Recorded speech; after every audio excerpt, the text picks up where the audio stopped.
ನಮಸ್ಕಾರ ಸ್ನೇಹಿತರೆ. ಹೌದು ಸ್ನೇಹಿತರ, ಪಿ ಎಂ ಕಿಸಾನ್ ಬಗ್ಗೆನೇ ಕೂಡ ನೀವು ಮಾಹಿತಿಯನ್ನು ತಿಳ್ಕೊಳ್ಬೇಕಂತ ಈ ಒಂದು ವಿಡಿಯೋನ ನೋಡ್ತಾ ಇದ್ದೀರಿ.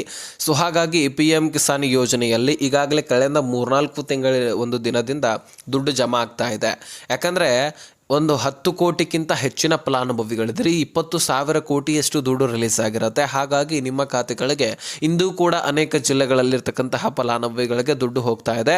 ಹಾಗಾದರೆ ಯಾವ ಯಾವ ಜಿಲ್ಲೆಗಳಲ್ಲಿ ದುಡ್ಡು ಹೋಗ್ತಾ ಇದೆ, ಇದು ಒಂದು ಕಡೆ ವಿಷಯವಾದರೆ, ಈ ಒಂದು ಪಿ ಎಂ ಕಿಸಾನ್ ದುಡ್ಡು ನಿಮಗೆ ಕಳೆದ ತಿಂಗಳಿಂದ ಬರಲಿಲ್ಲ ಅಥವಾ ಈ ತಿಂಗಳದು ಬಂದಿಲ್ಲ, ಇನ್ನು ಮುಂದಿನ ತಿಂಗಳು ಕೂಡ ಬರೋದಿಲ್ಲ ನೋಡಿ. ಯಾಕಂದರೆ ಈ ಕೆಲಸ ಕಡ್ಡಾಯವಾಗಿ ಮಾಡಬೇಕಂತ ಕೇಂದ್ರ ಸರ್ಕಾರ ತಿಳಿಸಿರ್ತಕ್ಕಂಥದ್ದು. ಹಾಗಾದರೆ ಯಾವ ಕೆಲಸ, ಆ ಕೆಲಸವನ್ನು ಕೂಡ ತಿಳಿದುಕೊಳ್ಳೋಣ.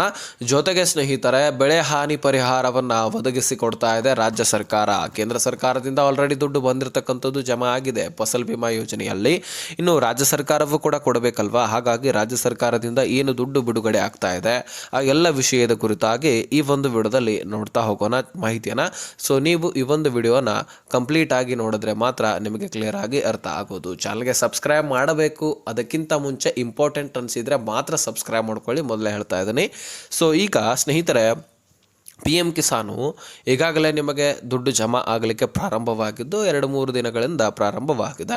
ಸೊ ಇಲ್ಲಿ ತಾಂತ್ರಿಕ ದೋಷ ಆಗುತ್ತೆ, ಇನ್ಯಾವುದೋ ದೋಷ ಆಗುತ್ತೆ, ಅದು ಇದು ಅಂತ ಹೇಳ್ಬಿಟ್ಟು ಕೇಂದ್ರ ಸರ್ಕಾರ ನಿಮಗೆ ಮಾಹಿತಿಯನ್ನು ಕೊಡೋದಿಲ್ಲ. ಈ ತಿಂಗಳಲ್ಲಿ ಈ ದಿನಾಂಕದಂದು ನಾವು ಜಮಾ ಮಾಡ್ತೀವಿ, ಈ ರಾಜ್ಯದಲ್ಲಿ ಬಿಡುಗಡೆ ಮಾಡ್ತೇವೆ, ಈ ರಾಜ್ಯದಲ್ಲಿ ಫಂಕ್ಷನ್ ಇದೆ, ಆ ಒಂದು ಸಭೆಯಲ್ಲಿ ನಿಮ್ಮ ಖಾತೆಗಳಿಗೆ ದುಡ್ಡನ್ನು ನಾವು ರಿಲೀಸ್ ಮಾಡ್ತೇವೆ ಅಂತ ಸ್ಪಷ್ಟನೆ ಕೊಟ್ಟರೆ ಸಾಕು. ಗೂಗಲಲ್ಲಿ ಅದನ್ನು ಏನಾದರೂ ಎಕ್ಸ್ಟೆಂಡ್ ಮಾಡಿದ್ರೂ ಅದಕ್ಕೆ ಮುಖ್ಯವಾದ ಕಾರಣ ಇರುತ್ತೆ. ಅಂದರೆ ಪ್ರಧಾನಿಯವರು ಎಲ್ಲೋ ಹೋಗಿರ್ತಾರೆ ಅಥವಾ ನಿಮ್ಮ ಡಾಕ್ಯುಮೆಂಟ್ಸ್ಗಳು ವೆರಿಫಿಕೇಷನ್ ಆಗ್ತಾ ಇರ್ತವೆ. ಈ 2 ಕಾರಣ ಬಿಟ್ಟರೆ ಮತ್ತೆ ಯಾವುದೋ ಕಾರಣಕ್ಕಾಗಿ ನಿಮ್ಮ ಖಾತೆಗಳಿಗೆ ದುಡ್ಡನ್ನು ಹಾಕಲಿಕ್ಕೆ ಡಿಲೇ ಮಾಡೋದಿಲ್ಲ. ಅಂದರೆ ಆ ದೋಷ, ಈ ದೋಷ, ತಾಂತ್ರಿಕ ದೋಷ ಅಂತ ಹೇಳ್ತಾರಲ್ವ, ಅದೇನು ಪ್ರಾಬ್ಲಮ್ ಇಲ್ಲ. ಸೊ ಸದ್ಯಕ್ಕೆ ಈಗ ಯಾವುದೇ ಕಂತುಗಳಲ್ಲಿ ಆ ರೀತಿ ಪ್ರಾಬ್ಲಮ್ ಕಂಡು ಬಂದಿಲ್ಲ. ಈಗ ಪಿ ಎಂ ಕಿಸಾನ್ ಯೋಜನೆಯಲ್ಲಿ 10 ಕೋಟಿ ಫಲಾನುಭವಿಗಳಿಗೆ ಯಾವುದೇ ತೊಂದರೆ ಇಲ್ಲದೆ ನೇರವಾಗಿ DBT ಟ್ರೆಸರಿ ಮುಖಾಂತರ ನಿಮ್ಮ ಖಾತೆಗಳಿಗೆ ಜಮಾ ಮಾಡುವಂತಹ ಕೆಲಸ ಕೇಂದ್ರ ಸರ್ಕಾರ ಮಾಡ್ತಾ ಇದೆ. ಸೊ ಈಗ ಸತತವಾಗಿ 21ನೇ ಕಂತಿನ ಹಣವನ್ನು ನಿಮ್ಮ ಖಾತೆಗಳಿಗೆ ಹಾಕಿದ್ದಾರೆ. 20,000 ಕೋಟಿ ಹಣ ಬರೀ ಒಂದು ಕಂತಿಗೆ ದುಡ್ಡು ಬೇಕಾಗುತ್ತೆ ಅಷ್ಟೊಂದು. ಸೊ ಹಾಗಾಗಿ ಅಷ್ಟು ದುಡ್ಡನ್ನು ನಿಮ್ಮ ಖಾತೆಗಳಿಗೆ ಜಮಾ ಮಾಡುವಂತಹ ಕೆಲಸ ಮಾಡ್ತಾರೆ.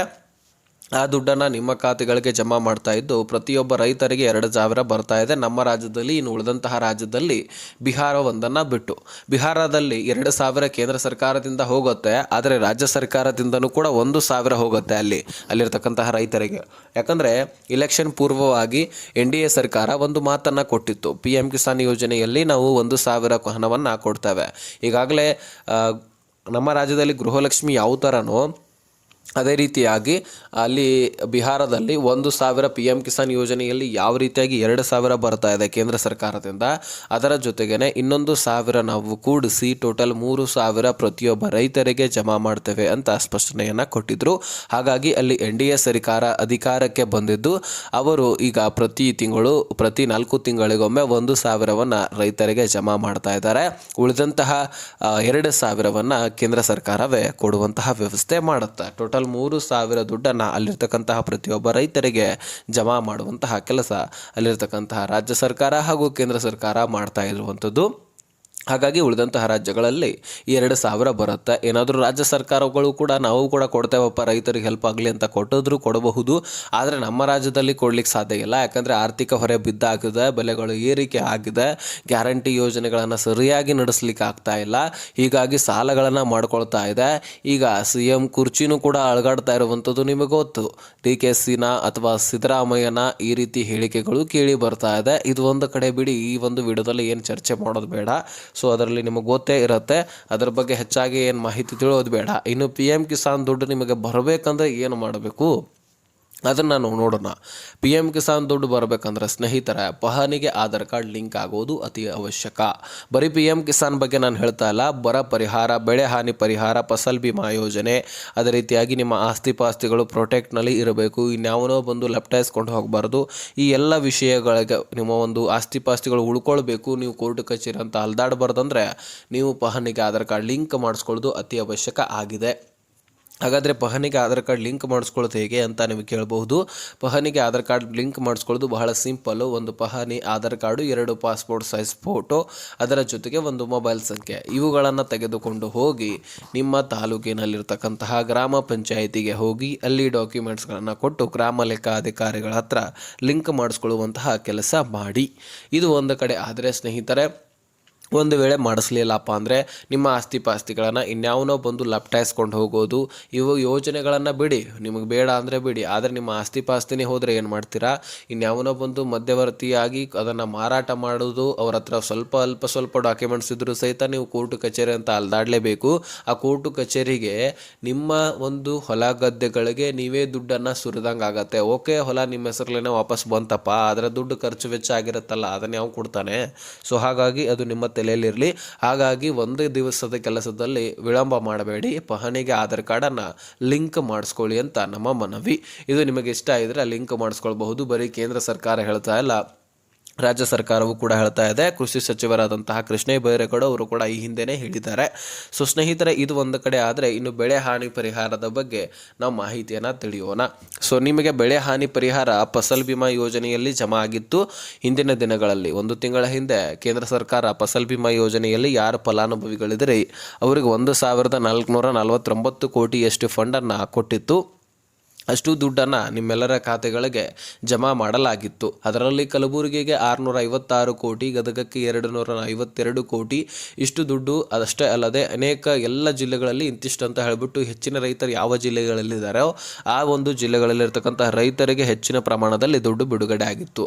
ಜಿಲ್ಲಾ ವೈಸು ಯಾವ ಒಂದು ಬೆಳೆಗಳನ್ನು ಬೆಳೆದಿರ್ತಾರೆ ಅದರ ಆಧಾರದ ಮೇಲೆ ಅಷ್ಟು ರೈತರಿಗೆ ಜಮಾ ಆಗಿತ್ತು.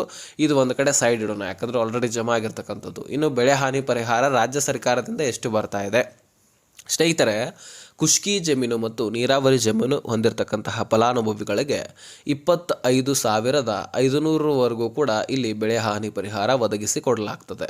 ಅದರ ಜೊತೆಗೆ ಹೆಚ್ಚಿನ ನೀರಾವರಿ ಭೂಮಿಯನ್ನು ಹೊಂದಿದ್ದೇ ಆದರೆ, ಈಗ ಉದಾಹರಣೆಗೆ ತೊಗರಿ ಬೆಳೆದವರಿಗೆ, ಮೆಕ್ಕೆಜೋಳ ಬೆಳೆದವರಿಗೆ, ಸೋಯಾಬೀನ್ ಬೆಳೆದವರಿಗೆ, ಹತ್ತಿ ಬೆಳೆದವರಿಗೆ ಇದರ ಆಧಾರದ ಮೇಲೆ ಇನ್ಶೂರೆನ್ಸ್ ಮಾಡಿಸಿ ಅಥವಾ ಮಾಡಿಸದೇ ಇರಿ, ಎಲ್ಲ ರೈತರಿಗೆ ದುಡ್ಡು ಬರ್ತಾ ಇದೆ. ಜಂಟಿ ಸರ್ವೆ ಆಗಿದೆ. ಸುಮಾರು 30,000 ಹೆಕ್ಟರಷ್ಟು ಭೂಮಿಗಳು ನಾಶ ಆಗಿದೆ. ಹಾಗಾಗಿ ಅದಕ್ಕೆ ಬೆಳೆ ಹಾನಿ ಪರಿಹಾರವನ್ನು ಒದಗಿಸಿಕೊಡುವಂತಹ ಕೆಲಸ ರಾಜ್ಯ ಸರ್ಕಾರ ಈ ಹಿಂದೆನೇ ಅನೌನ್ಸ್ ಮಾಡಿತ್ತು. ಈಗ ಕೊಡಲಿಕ್ಕೆ ಮುಂದಾಗಿದೆ.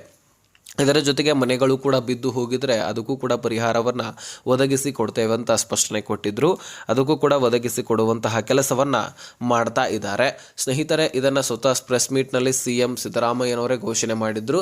ಈಗ ಮನೆಗಳು ಬಿದ್ದು ಹೋದವರಿಗೆ ಸುಮಾರು 23 ಕೋಟಿ 12 ಲಕ್ಷದಷ್ಟು ದುಡ್ಡನ್ನು ಮೀಸಲಿಟ್ಟಿದ್ದಾರಂತೆ. ಇನ್ನು ನಿಮ್ಮ ಮನೆಯಲ್ಲಿರ್ತಕ್ಕಂತಹ ಗೃಹ ಬಳಕೆಯ ವಸ್ತುಗಳು ಕೂಡ ಅನಾಶವಾಗಿದ್ದರೆ, ಒಂದು ಹೊಳೆ ಬಂದಿರತಕ್ಕಂತಹ ಕಾರಣಕ್ಕಾಗಿ, ಪ್ರವಾಹ ಬಂದಿರತಕ್ಕಂತಹ ಕಾರಣಕ್ಕಾಗಿ 2,50 ಲಕ್ಷದಷ್ಟು ದುಡ್ಡನ್ನು ಮೀಸಲಿಟ್ಟಿದ್ದು, ಇನ್ನೂ ಹೆಚ್ಚುವರಿ ದುಡ್ಡನ್ನು ಕೂಡ ಕೊಡ್ತೇವೆ ಅಂತ ಹೇಳಿದ್ದಾರೆ. ಒಟ್ಟಾರೆಯಾಗಿ ನಿಮಗೆ 31,500ವರೆಗೂ ಕೂಡ ಬೆಳೆ ಹಾನಿ ಪರಿಹಾರ ಒದಗಿಸಿಕೊಡಲಿಕ್ಕೆ ಪ್ರತಿ ಹೆಕ್ಟರ್ಗೆ ಸರ್ಕಾರ ಮುಂದಾಗಿದೆ. ನಿಮ್ಮ ಖಾತೆಗಳಿಗೆ ಬಂದಿದ್ದೆ ಆದರೆ ಕಮೆಂಟ್ ಮಾಡಿ ತಿಳಿಸಿ. ಒಂದು ವೇಳೆ ನಿಮ್ಮ ಖಾತೆಗಳಿಗೆ ಬರಲಿಲ್ಲ, ನಿಮ್ಮ ಬೆಳೆ ಹಾನಿ ಕೂಡ ಆಗಿದ್ದರೆ ಒಂದು ಫೋಟೋವನ್ನು ತೆಗೆದುಕೊಳ್ಳಿ. ಒಂದು ಬೆಳೆ ಹಾನಿ ಆಗಿರ್ತಕ್ಕಂಥದ್ದು ನಿಮ್ಮ ಹತ್ತಿರದ ರೈತ ಸಂಪರ್ಕ ಕೇಂದ್ರಕ್ಕೆ ಹೋಗಿ ಭೇಟಿ ಕೊಟ್ಟು ಈ ರೀತಿ ಬೆಳೆ ಹಾನಿಯಾಗಿದೆ ಎನ್ನುವಂತಹ ಮಾಹಿತಿಯನ್ನು ತಿಳಿಸಿ. ಮೊದಲು ನಿಮ್ಮ ಡಾಕ್ಯುಮೆಂಟ್ಸ್ಗಳನ್ನು ಕ್ಲಿಯರ್ ಇಟ್ಕೊಳ್ಳಿ. ಓಕೆನಾ? ಈ ವಿಷಯ ನಿಮಗೆ ತಿಳಿಸಬೇಕಾಗಿತ್ತು, ತಿಳಿಸಿದ್ದೀನಿ. ಅರ್ಥ ಆಗಿದ್ರೆ ನೆಕ್ಸ್ಟ್ ಮಾಹಿತಿಯಲ್ಲಿ ಸಿಗೋಣ. ಅಲ್ಲಿ ತನಕ ಬಾಯ್ ಬಿಡಿ ಫ್ರೆಂಡ್ಸ್.